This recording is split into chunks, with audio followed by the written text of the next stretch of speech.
Bonjour à toutes et à tous, je m'appelle Léon Dubois et aujourd'hui je vais vous montrer comment réaliser des cyanotypes pour donc, les Alliances françaises du Canada. Pour rappel, le cyanotype c'est une technique photographique qui date de 1841 et donc qui utilise les UV du soleil pour pouvoir révéler une photo. Et le résultat, ça va donner une photo bleue et blanche.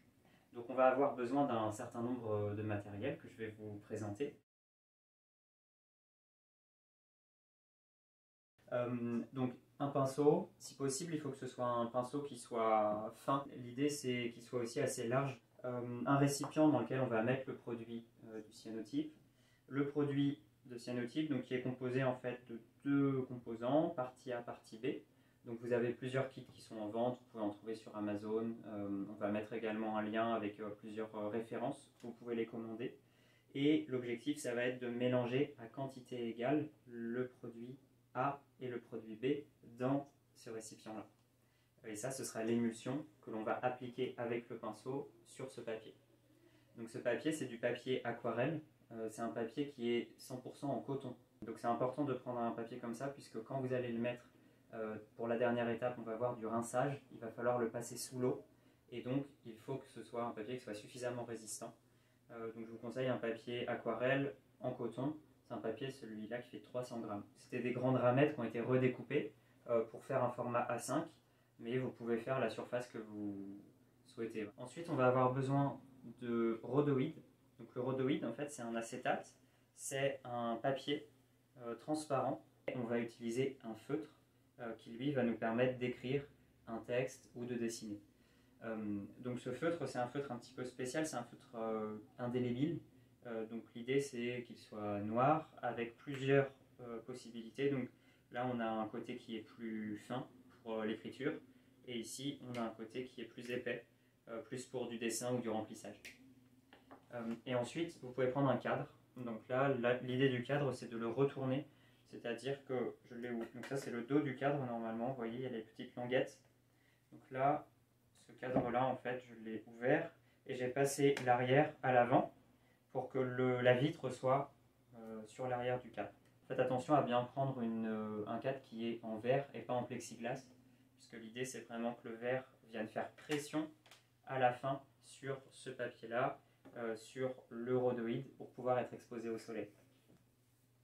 Je vais vous présenter toutes les différentes étapes pour qu'à la fin vous puissiez réaliser votre cyanotype. Faites attention quand vous commandez le produit, vous avez des produits qui vont arriver où il y a déjà le liquide à l'intérieur. Parfois, c'est des solutions qui sont sous la forme de poudre.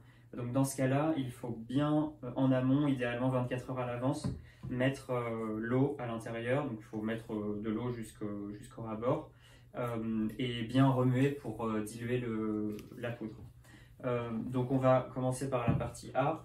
Donc l'idée c'est tout simple, hein, c'est de vraiment pouvoir mettre autant de partie A que de partie B dans le gobelet. On peut faire beaucoup avec peu de produits, on peut faire beaucoup de cyanotypes. Donc il ne faut pas en mettre trop, sinon vous allez en gâcher. Là je vais juste mettre un bouchon, voilà. Sachant que là je le fais avec le bouchon, vraiment pour vous montrer la manière la plus simple possible. Mais vous pouvez le faire avec voilà, un verre doseur, voilà. Et ensuite je vais faire pareil avec l'autre partie.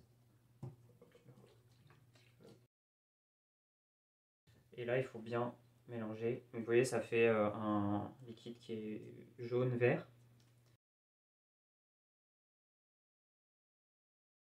Alors, petit conseil, lorsque vous appliquez le produit sur le papier aquarelle, couvrez bien la table. Si vous avez par exemple du papier journal ou voilà, quelque chose à mettre dessous pendant que vous appliquez le produit, une fois que vous avez fini l'application du produit, vous retirez ce papier-là, ce support, pour avoir une table bien propre où vous allez pouvoir travailler avec votre acétate. Et donc là va venir le moment de l'application. Donc on met le pinceau à l'intérieur.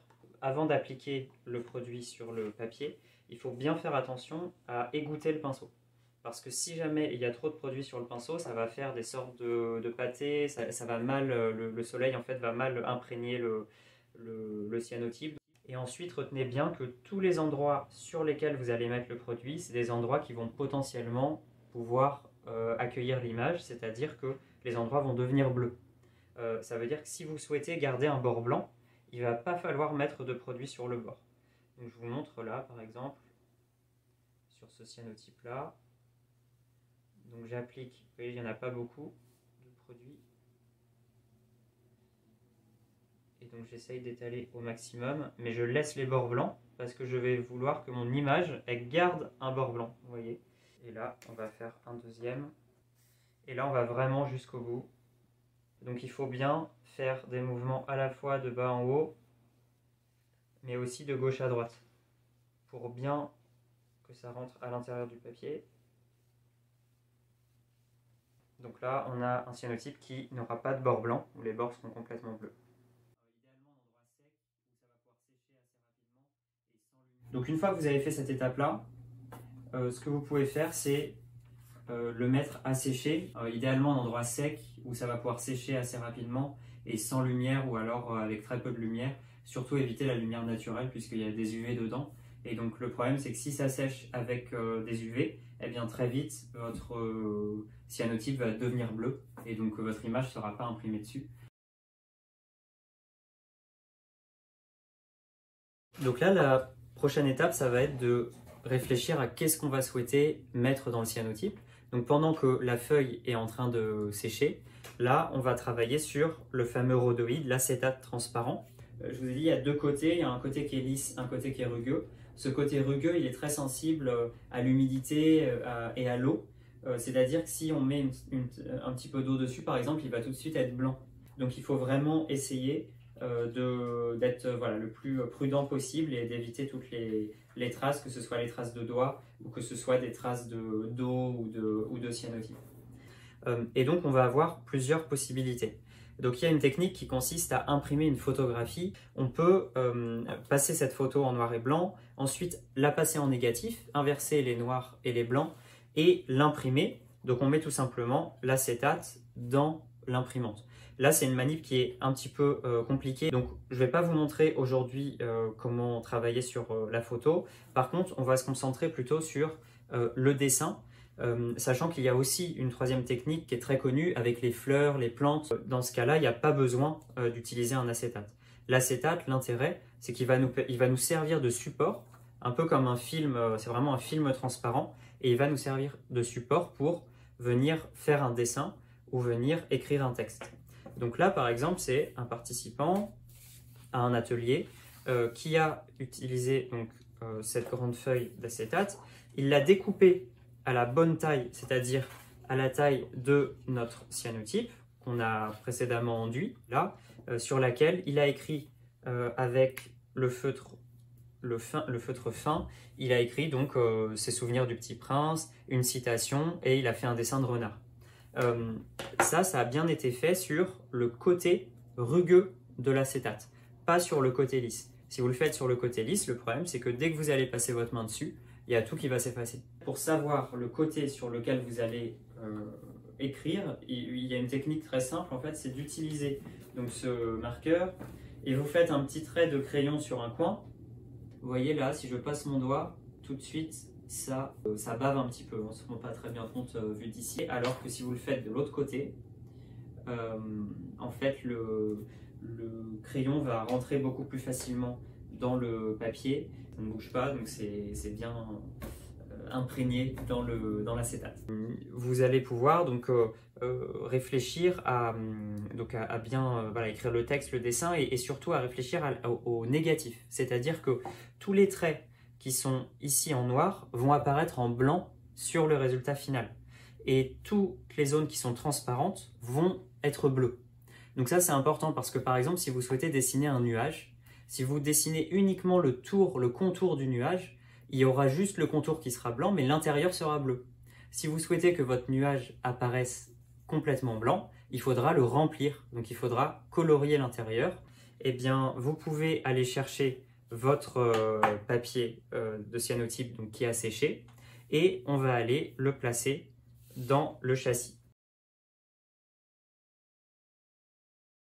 L'intérêt du châssis, c'est de pouvoir plaquer le papier transparent sur le papier aquarelle en coton, parce que s'il y a un écart entre les deux, c'est-à-dire que si l'acétate n'est pas parfaitement plaqué, ça va faire un flou, alors que si c'est bien plaqué à l'aide de la plaque de verre, là on va avoir un résultat qui sera très net. Alors une fois que vos cyanotypes sont bien secs, alors vous pouvez aussi les sécher pour accélérer le processus avec un sèche-cheveux, hein, c'est aussi possible. Une fois que ça c'est bien sec, vous prenez votre cadre qu'on a précédemment inversé, vous prenez donc le verre, vous le posez à côté en faisant bien attention à ne pas vous couper, vous posez votre cyanotype, voilà. Et là l'objectif ça va être de venir mettre l'acétate sur le papier. Si vous avez écrit un texte en empiétant vraiment sur le bord du papier, mais que votre cyanotype n'a pas de produit sur le bord, ça ne va pas fonctionner. Donc par exemple un texte comme ça ici, sachant qu'il n'y a pas de produit dessous, là le mot renard, on ne pourrait pas le lire, il ne va pas s'imprimer. Alors qu'ici, si c'est au bord, vu qu'il y a du produit dessous, ça fonctionne. Donc faites attention à ce que les angles ne dépassent pas. Donc là le papier est un petit peu gondolé, mais avec le verre justement ça va le plaquer. Donc en posant le verre, il y a toujours un petit décalage qui s'opère, donc vérifiez bien que vous soyez OK avec le positionnement. Voilà. Et donc une fois que c'est bon, vous pouvez refermer ça. Et voilà. Donc là, vous avez vos cyanotypes qui sont prêts à être exposés. Donc à être exposés, ça veut dire quoi? Ça veut dire que maintenant, on va pouvoir les mettre au soleil. Donc le soleil, il va agir, il va traverser le verre, il va traverser le transparent et il va venir oxyder le fer qui est présent dans le produit qu'on a mis sur le cyanotype. Donc ce produit-là va devenir bleu en s'oxydant et toutes les zones qui ne seront pas touchées par le soleil, elles vont rester blanches. Là aujourd'hui on n'a pas de soleil, donc on utilise une insoleuse UV et donc on va placer le cadre sous cette insoleuse qui va venir agir comme si c'était les rayons du soleil. Là il y a une grande question qui se pose, c'est le temps d'insolation. Combien de temps on va le mettre au soleil? Le mieux c'est de faire des petits bouts d'essai. C'est-à-dire que vous faites un cyanotype qui va servir d'essai, de test, et vous découpez des petites languettes et vous venez mettre les petites languettes sous le verre. Et donc comme ça, toutes les 5 minutes, vous pouvez aller sortir la première languette, la mettre sous l'eau et vous voyez si vous avez un bleu qui est suffisamment puissant, c'est que c'est prêt. Si vous voyez que votre bleu il est trop faible ou qu'il est très très pâle, c'est pas encore prêt. Donc vous attendez et 2 minutes, 3 minutes plus tard, vous sortez la deuxième languette et vous allez faire la même opération et vous allez voir jusqu'à ce que vous ayez un bleu suffisamment puissant. Attention, là l'enjeu de ce moment, là, c'est de ne pas faire bouger l'acétate du cyanotype. Parce que si l'acétate et le cyanotype bougent, ça va créer un décalage et donc ça va faire comme une double impression un petit peu. Voilà, donc là je le mets dessous. Et c'est parti pour 8 minutes d'insolation. Dans un cas comme ça, je n'ai pas besoin de faire les petites languettes parce que je sais que cette insoleuse-là, elle a un temps à peu près de 8 minutes. Au soleil, en plein été, en 7 minutes, vous avez normalement un résultat qui est très convenable. Et ça peut aller jusqu'à, vous pouvez mettre 15 minutes, 20 minutes, par exemple l'hiver ou voilà, quand il y a moins de soleil. Donc là, voilà, on a fini le temps d'insolation. Donc on va ressortir notre cadre de l'insoleuse et on voit que la couleur a changé. Donc à partir de là, on va enlever les épingles ici. Et l'objectif, ça va être de sortir le verre, enlever les deux acétates et ça on va aller le mettre sous l'eau. Cette manip là il faut vraiment la faire à l'intérieur et à côté du point d'eau pour qu'on puisse très vite aller les mettre sous l'eau. Donc là, après, sur le rinçage, il faut vraiment pas hésiter à bien frotter. C'est un papier qui est en coton, d'où l'importance de prendre un papier résistant parce qu'au moment du rinçage, du nettoyage, il faut vraiment pouvoir enlever toute la chimie jaune qui est restée, qui n'a pas été oxydée, qui n'a pas pris le soleil. Et donc cette chimie-là, il faut bien l'expulser du papier en frottant. Si vous gardez des traces jaunes, en fait, ça va sécher, le jaune va rester, ça va pas fonctionner. L'objectif, c'est vraiment de ce jaune-là, de bien le retirer pour qu'on ait bien le blanc du papier et que ça crée un beau contraste avec le bleu.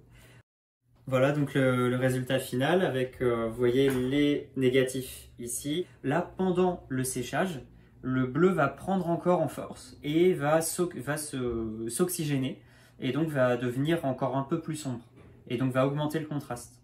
Donc c'est pas drastique, mais ça va quand même augmenter de manière significative la couleur qui va devenir beaucoup plus dense et beaucoup plus sombre. C'est tout pour aujourd'hui, donc n'hésitez pas si jamais vous souhaitez participer à ce projet de collecte des souvenirs du Petit Prince.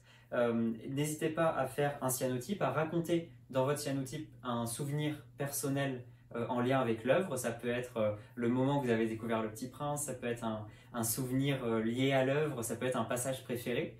Et si jamais vous avez, voilà, vous êtes allé au bout, vous avez fini votre cyanotype ou que vous avez un souvenir à raconter, n'hésitez pas à le partager. Vous pouvez le partager notamment sur Instagram en taguant le compte des Alliances françaises du Canada et puis mon compte si vous le souhaitez, donc c'est Léon Dubois. Et voilà, n'hésitez pas à me partager vos réalisations et vos créations et à très bientôt.